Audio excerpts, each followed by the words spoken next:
உயிர்த்தெழுந்த இயேசு கிறிஸ்துவின் வல்லமையுள்ள நாமத்தினாலே உங்களை வாழ்த்தி இந்த புதிய நாளிலும் தேவனுடைய ஜீவனுள்ள வார்த்தையின் மூலமாய் உங்களை சந்திப்பதிலே நான் கர்த்தருக்குள் மகிழ்ச்சி அடைகின்றேன்.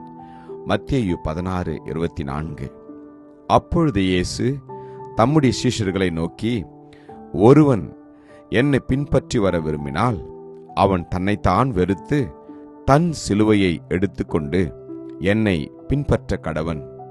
ஆமென். Then Jesus said to his disciples, If anyone desires to come after me, let him deny himself and take up his cross and follow me. ஆமென்.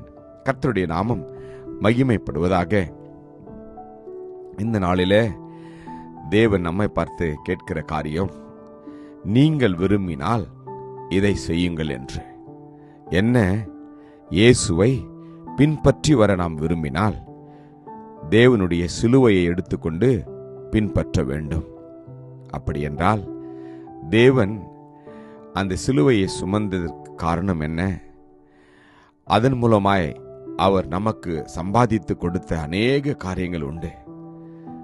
ஆம், சிலுவை சுமப்பது என்றால் நீங்களும் நானும் இயேசு விதமான பாடுகள் எல்லாவற்றையும் ஏற்றுக்கொண்டாரோ, துக்கங்களை ஏற்றுக்கொண்டாரோ, மற்றவர்களுக்காய் தன்னை அர்ப்பணித்தாரோ, அதே குணாதிசயங்களோடு கூட, அந்த உணர்வுகளோடு கூட, அந்த நம்பிக்கையோடு கூட நாம் தேவனுடைய சிலுவையை நாம் சுமக்க கடமைப்பட்டிருக்கின்றோம். இயேசு தம்முடைய சீஷர்களை நோக்கி, ஒருவன் என்னை பின்பற்றி விரும்பினால், நீங்களும் நானும் அவருடைய வார்த்தை பின்பற்ற விரும்பி நம்மை அர்ப்பணித்திருந்த அந்த நாள் முதல் கொண்டு அவர் வருகை பரியந்தமும் நாம் என்ன செய்ய வேண்டும்? நம்மை நாம் வெறுக்க வேண்டும். உலகத்தையும் உலகத்தில் உள்ளவைகளையும் நமக்குரிய எல்லாவற்றையும் வெறுத்து இயேசுவை பின்பற்ற வாழ்கிற பிள்ளைகளாய் நம்ம அர்ப்பணிக்க வேண்டும். நித்திய ஜீவனில் பிரவேசிக்க நாம் விரும்பினால் கற்பனைகளை நாம் கை கொள்ள வேண்டும். நீ என்னை நல்லவன் என்று சொல்வான், ஏன்? தேவன் ஒருவர் தவிர நல்லவன் ஒருவனும் இல்லையே. நீ ஜீவனில் பிரவேசிக்க விரும்பினால் கற்பனைகளை கைக்கொள் என்று இயேசு சொன்னார்.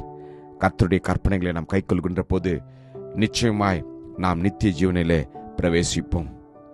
பூரண சர்க்குணராயிருக்க நாம் விரும்பினால் நமக்குள்ளதை தரித்திற்கு கொடுக்க வேண்டும். நீ பூரண சர்க்குணமாயிருக்க விரும்பினால் போய் உனக்கு உண்டானவைகளை விற்று தரித்திரருக்கு கொடு, அப்பொழுது பரலோகத்தில் உனக்கு பொக்கிஷம் உண்டாயிருக்கும் என்று கர்த்தர் சொல்லுகிறார். உங்களில் ஒருவன் பெரியவனாயிருக்க விரும்பினால் பணிவிடைக்காரனாக இருங்கள் என்று கர்த்தர் நம்மை பார்த்து சொல்லுகிறார். உங்களில் எவனாயிலும் பெரியவனாயிருக்க விரும்பினால் அவன் உங்களுக்கு பணிவிடைக்காரனாயிருக்க கடவன். தன்னை தாழ்த்துகிறவன் எவனோ அவனே பரலோக ராஜ்யத்தில் பெரியவனாய் இருப்பான் என்று கர்த்தர் சொல்லுகிறார். இந்த நாளிலே நம்மை நாம் அர்ப்பணிப்போமா? கர்த்தர் நம்மை அவருடைய சிலுவை சுமக்கிற பிள்ளைகளாய் நம்மை அவர் பயன்படுத்தும்படியாய் அவரை போல பொறுமையோடு தாழ்மையோடு எல்லாரையும் மன்னித்து எல்லாருக்காகவும் அவர் பட்ட கஷ்டங்களைப் போல நீங்களும் நானும் ஒருவருடைய பாரங்களை ஒருவர் சுமந்து ஒருவருக்கொருவர் அன்பாய் வாழ்ந்து ஒருவருடைய குற்றங்களை ஒருவருக்கு மன்னித்து நாம் வாழ்வோம். கர்த்தர் அதில் பிரியமாயிருப்பார். கிருபையும் இரக்கம் நிறைந்த நல்ல தகப்பனே, இந்த நல்ல நாளுக்காக உமக்கு நன்றி அப்பா. கர்த்தாவே, நாங்கள் உமக்கு பின்வர விரும்பி உம்முடைய சிலுவை எடுத்து நடக்க அர்ப்பணிக்கிறோம். உம்முடைய கிருபையையும் உம்முடைய ஆவியானுடைய அபிஷேகமும் எங்களை நிறைத்து வழிநடத்துவீராக. இயேசுவின் நாமத்திலே ஜெபிக்கிறோம் ஜீவனுள்ள நல்ல தகப்பனே. ஆமேன். God bless you. Jesus loves you. Amen.